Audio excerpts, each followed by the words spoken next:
여러분 안녕하십니까? 포항 MBC 뉴스투데이입니다. 오늘 대구와 경북은 기온이 급격히 올라갑니다. 내일까지 낮 기온이 최고 30도까지 오르며 초여름 날씨를 보이겠는데요. 자세한 날씨 유하경 기상캐스터입니다. 봄비가 촉촉하게 내리더니 오늘은 초여름 날씨가 찾아왔습니다.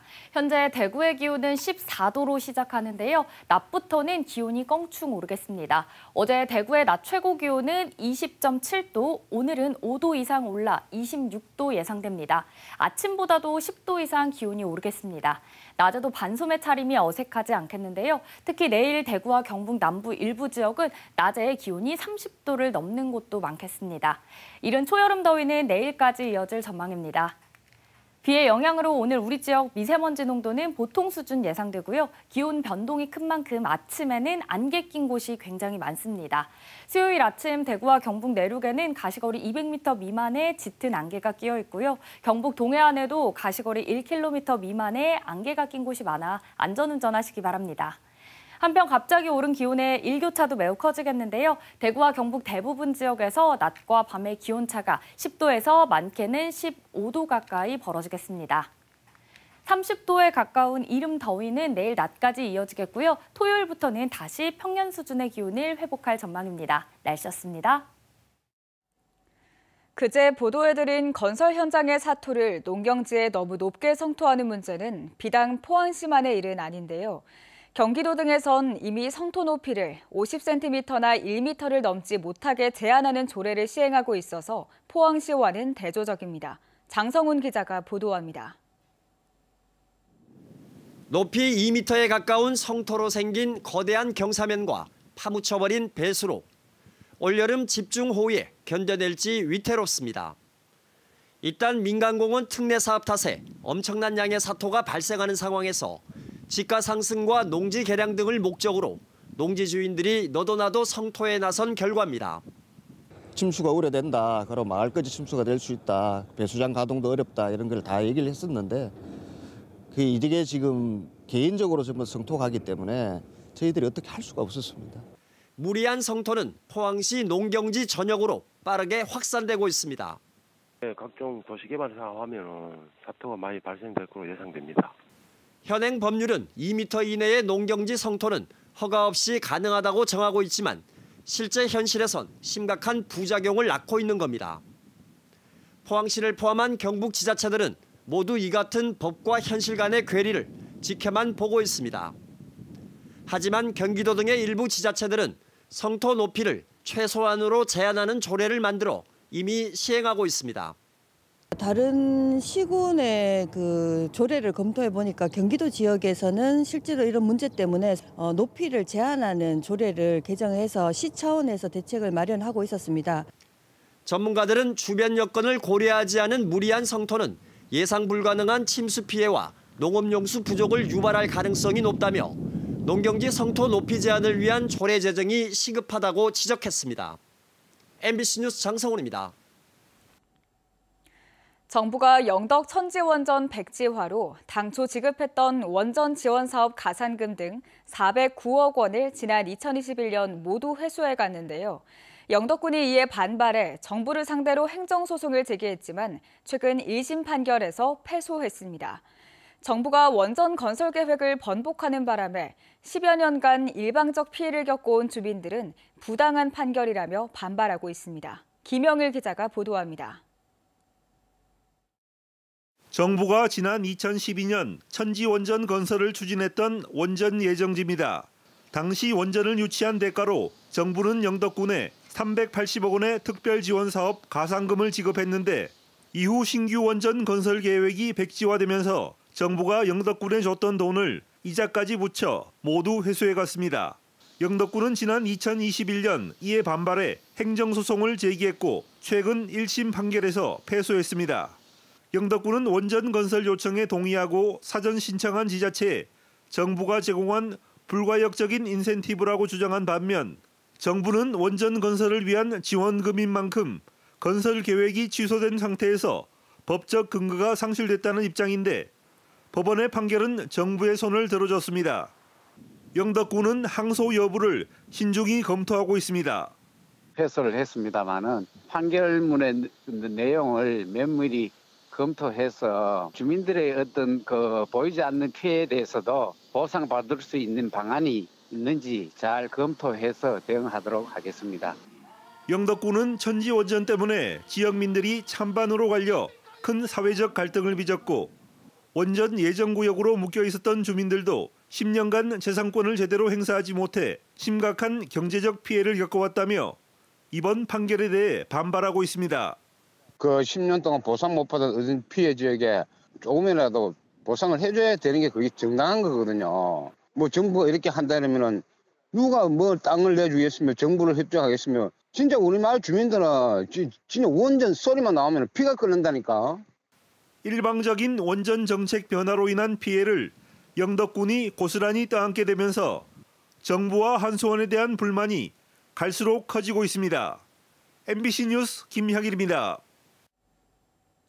경상북도 산림환경연구원은 연구원 안에 조성한 경북 천년숲정원을 경상북도 제1호 지방정원으로 등록했다고 밝혔습니다. 경북 천년숲정원은 2016년부터 137억 원을 들여 경주 남산자락에 위치한 경북 산림환경연구원에 거울숲과 서라볼 정원, 숲그늘 정원 등 13개 테마정원으로 조성됐으며 현재 임시 개장 중으로 오는 24일에 정식 개원할 예정입니다. 지방정원은 지자체가 조성한 정원으로 10헥타르 이상의 면적과 40% 이상 녹지 조건을 갖춰야 하며 관리 전담부서와 편의시설 등이 충족되면 시도지사가 등록할 수 있습니다. 우수는 빗물, 오수는 분뇨와 생활하수를 뜻하는데요. 포항에서는 제대로 분리되지 않은 오수가 하수 처리장을 거치지 않고 그대로 바다와 하천으로 유입되고 있어서 환경을 오염시키고 있습니다.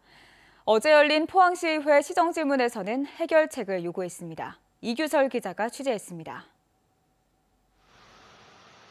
수문을 통해 시커먼 물이 콸콸 쏟아집니다. 백사장을 지나 바다로 흘러듭니다. 최근 포항의 대표 관광지인 영일대 해수욕장에서 촬영한 영상입니다. 비만 오면 벌어지는 광경입니다. 만약에 비가 올 경우 10mm만 넘어도 수문을 열어 퇴적 온이층뿐만 아니라 표현하기가 좀 그렇습니다만 똥물을 바다로 직방류하고 있습니다. 평상시에는 차직 관로를 통해 오수를 하수 처리장으로 보내 정화한 뒤 방류합니다. 하지만 포항 도호촌의 경우 비가 많이 오면 하류 지역 침수 우려 탓에 우수와 오수를 분리하지 않고 수문을 열어 곧장 바다로 흘려보내고 있습니다. 비가 오고 30분에서 1시간까지는 이런 현상이 발생하고 있습니다. 저희들이 그래서 앞으로는 과연 이 물이 바다에 오염을 시키는 건지 바다 생물에 악영향을 미치는 데 대해서 저희들 조사를 하고. 문제는 더 있습니다. 포항시는 지난 2007년부터 3,288억 원을 들여 우수와 오수를 분리하는 하수 관거 공사를 했습니다. 하지만 포항시 내 건축물 가운데 8.8%에 해당하는 2,078동이 우수와 오수를 분리해 배출하는 시설을 갖추지 못했습니다. 미분리 세대에서 배출된 오수가 포항의 주요 하천을 오염시키고 있지만 시설 개선을 강제할 수 있는 방법은 거의 없습니다. BTL 사업이 준공이 됐기 때문에 지금은 본인이 우수와 그 분리를 하려면 본인 비용으로 지금 해야 되는 입장입니다. 복개천인 칠성천과 두호천에는 하수 온이가 계속 쌓이고 있고 악취 또한 심각합니다. 하수 퇴적층 준설에 적극 나서는 등 하천과 바다를 지킬 수 있는 근본적인 대책 마련이 필요해 보입니다. MBC 뉴스 이규설입니다. 문화체육관광부가 실시한 가고 싶은 K관광섬 육성 사업에 울릉군이 선정됐습니다. 울릉군은 액티비티 울릉, 메이킹 스마트 울릉 등 3가지 주제로 4년 동안 120억 원을 투입해 사계절 축제 활성화와 함께 외국인 관광객을 위한 다양한 체험 관광 기반도 확충할 계획입니다. K관광섬은 문화체육관광부가 국내 섬관광 활성화를 위해 해양, 환경, 생태 환경이 잘 보존된 5개 유인섬을 선정해 지원 육성하는 사업입니다. 안동의 한 중학교 영양교사가 행정실 직원을 성폭행해 대법원에서 실형을 선고받았습니다. 하지만 대법원 판결 전까지 2년 동안 경북교육청은 해당 교사에 대해 단 한 차례도 징계하지 않은 걸로 확인됐습니다. 김서현 기자가 보도합니다. 지역 성폭력 상담시설과 인권단체 관계자 50여 명이 경북교육청 앞에서 기자회견을 열었습니다. 경북교육청이 성비 교사에 대한 징계를 차일피일 미뤄 결국 아무런 조치를 취하지 못한 데 대해 비판하고 나선 겁니다. 빠른 징계 절차를 강화하라. 3년 전 중학교 행정실 직원을 성폭행해 재판에 넘겨진 안동 50대 영양교사 이모 씨. 지난달 대법원에서 강제추행과 유사강간 혐의가 인정돼 징역 2년 6개월의 실형이 확정됐습니다. 국가공무원법상 금고 이상의 형이 확정되면 당연 퇴직, 즉 공무원 신분을 잃게 됩니다. 문제는 재판과 별도로 이 씨에 대한 교육청 차원의 징계 조치가 없었다는 점입니다. 성폭력 범죄를 저지른 공무원은 파면, 해임 등 공무원 신분을 박탈하는 중징계 대상이지만 재판이 끝날 때까지 사실상 미룬 겁니다. 피해자의 고소 단계부터 대법원 판결 전까지 2년 동안 경북교육청은 수차례 징계위원회를 열었지만 선고 결과를 지켜보자거나 방어권을 보장한다는 이유로 징계를 매번 보류했고 그 사이 이 씨가 대법원 확정 판결로 퇴직 처리돼 더 이상 징계를 줄 수 없게 됐습니다. 가해자 쪽에서는 피해자에게도 2심 판결 전에도 문자를 하여서 자기는 죽겠다 그런 협박 문자도 보냈어서 교육청에서 빠른 징계가 이루어졌다 그러면 2차 가해를 막고 조금 마음의 위안을 얻었겠지만 정부 공무원 징계 업무 편람에는 범죄 수사나 재판은 상당한 시일이 걸려 공무 수행에 막대한 지장을 초래할 우려가 있기 때문에 형사재판과 관계없이 징계 처분을 하는 게 원칙이라고 명시돼 있습니다. 지난 2021년 인천지법은 교육청이 성범죄 교사에 대해 확정 판결 전 내린 파면 처분이 적법하다고도 판결했습니다. 사안이 너무 엄중해서 섣불리 그렇게 판단을 하기가 굉장히 부담스러웠던 것 같습니다. 피해자의 입장 이런 걸 좀 더 생각을 해서 징계가 적시에 이루어질 수 있도록 그렇게 노력을 하겠습니다. 피해자에 대한 인식 그리고 가해자를 더 옹호하는 문화가 바뀌지 않으면 계속되게 반복될 가능성이 높다고 봅니다. 전문가들은 이번 사례가 경북교육청의 소극적인 성범죄 대응 관행을 단적으로 보여준 사례라며 교육청 조직 전반의 성인지 감수성을 높이는 노력이 더 필요하다고 지적했습니다. MBC 뉴스 김서연입니다. 대구 경북 신공항특별법이 국회를 통과하면서 기대감이 큽니다만 지금부터가 중요합니다. 대구 경북 신공항은 기부대 양여 방식을 기본으로 짓게 되는데요. 약 12조 원 사상 유례가 없는 엄청난 건설비가 필요합니다. 금융권 참여를 이끌어내기 위한 대구시 역량이 사업 초기 시험대에 올랐습니다. 김철우 기자입니다. 대구 경북 신공항의 총 사업비는 12조 8천억 원입니다. 군공항에 11조 4천억 원, 민간공항에 1조 4천억 원이 들어갑니다. 민간공항 이전은 국토부 소관으로 전액 국비로 진행됩니다. 군공항 이전은 기부대 양여 방식으로 사업 시행자인 대구시에서 11조 4천억 원을 마련해야 합니다. 대구시는 대구공항터를 개발할 사업자를 구해서 이들에게서 이 돈을 조달할 계획입니다. 문제는 금액이 너무 큰데다 공항 이전을 끝낸 7년 뒤 현재 공항터를 개발해서 수익을 내야 하는 구조이기 때문에 투자금 회수 기간이 길다는 겁니다. 금융권에서 선뜻 나서기 어려운 이유입니다. 이런 대규모 사업에도 민간의 돈을 가져와서 펀딩 용역이 될 건지는 이런 일을 해본 적이 없지 않습니까? 신공항 특별법에는 공항 조성 사업비가 당초 예상 금액을 초과할 경우 정부 예산으로 보조하거나 융자할 수 있다라고 되어 있습니다. 민간 자본 참여를 유도하기 위해 사업비 초과분 전액에 대한 정부 보증도 보다 확실하게 명시할 필요가 있다는 지적을 받고 있습니다. 신공항 특별법은 정부 관보에 실리는 이달 말쯤 발효되고 이때부터 넉 달간의 준비 작업을 거쳐 대통령령이 마련됩니다. 민간 자본 참여 등 원활한 사업 추진을 위해서 대통령령이 나오기 전 보증 문제가 해결돼야 한다는 겁니다. 국가에서 이제 백업을 한다 이 자체만으로도 일단 신용도 보강에는 큰 도움이 되고요. 그다음에 사업자가 이제 선정이 된다면은 사업자가 어떤 재원을 통해서 어떤 경로를 통해서 재원을 조달할 것인가 그런 재무 모델이 쭉 나오잖아요. 재무 모델 가운데서 그런 위험들을 좀 해지할 수 있도록 방안은 마련을 해야 됩니다. 기부대 양녀 방식에 따른 거대 민간 자본의 참여를 이끌어내기 위한 정부 보증이 초기 사업 추진의 핵심 열쇠로 꼽히고 있습니다. MBC 뉴스 김철우입니다. 포항시가 힙한 느낌의 홍보 영상을 만들어 포항 관광택시 홍보에 나섰습니다. 홍보 영상은 15초 분량으로 관광택시 기사 10명이 직접 출연해 포항 관광택시의 장점과 이용 방법 등을 알리는 내용입니다.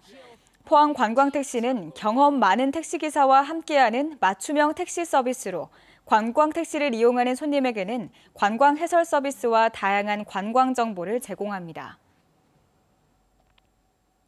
경상북도는 봄철을 맞아 다음 달 말까지 산림 내 불법 행위를 특별 단속합니다. 단속 대상은 산림보호구역 등을 중심으로 산나물이나 산약초를 무단 채취하거나 희귀식물 서식지에 무단 입산하는 행위, 불법으로 산지를 전용하는 행위, 산림 내에서 불을 피우거나 화기를 소지하는 행위 등입니다. 경상북도는 지난해 봄철에도 특별 단속을 벌여 불법 행위 45건을 적발해서 이 가운데 32건을 입건해 검찰에 송치하고 9건은 과태료를 부과했습니다. 경주시가 지역 경로당을 대상으로 밑반찬을 지원하는 사업이 좋은 반응을 얻자 올해 사업비를 4배 늘리기로 했습니다. 지원 대상은 등록된 경로당 633곳이며 경주 지역 자활센터가 밑반찬을 만들어 경로당별로 한 달에 2번씩 1년에 16번 배달합니다. 또 일회용품 사용을 줄이기 위해 다회용기를 사용하고 식중독 예방을 위해 모니터링을 강화합니다.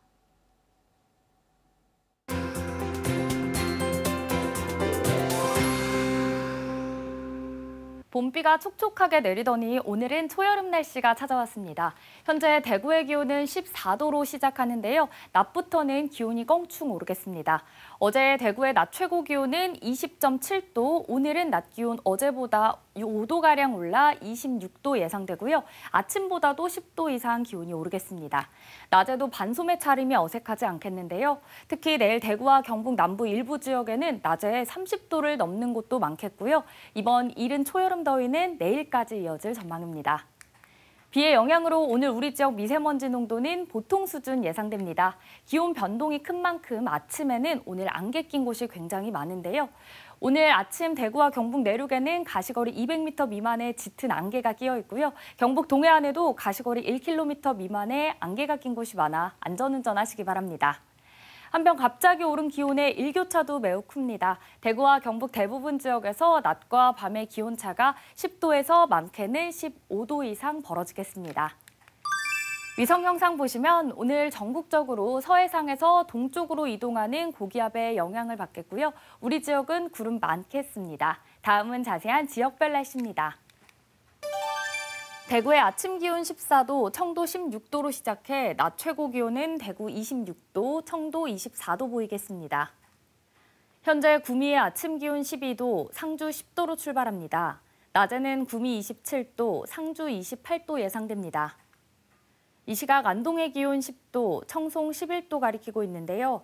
낮 기온은 안동 27도, 청송 25도로 일교차가 크겠습니다. 포항의 아침 기온 12도, 낮 기온 20도 전망됩니다. 바다의 물결은 0.5m에서 최고 2m로 잔잔하게 일겠습니다. 30도에 가까운 여름 더위는 내일 낮부터 점차 해소되겠고요. 당분간은 계속해서 평년 수준의 기온을 회복할 전망입니다. 날씨였습니다. 이상으로 포항 MBC 뉴스투데이를 마칩니다. 시청해주신 여러분 고맙습니다.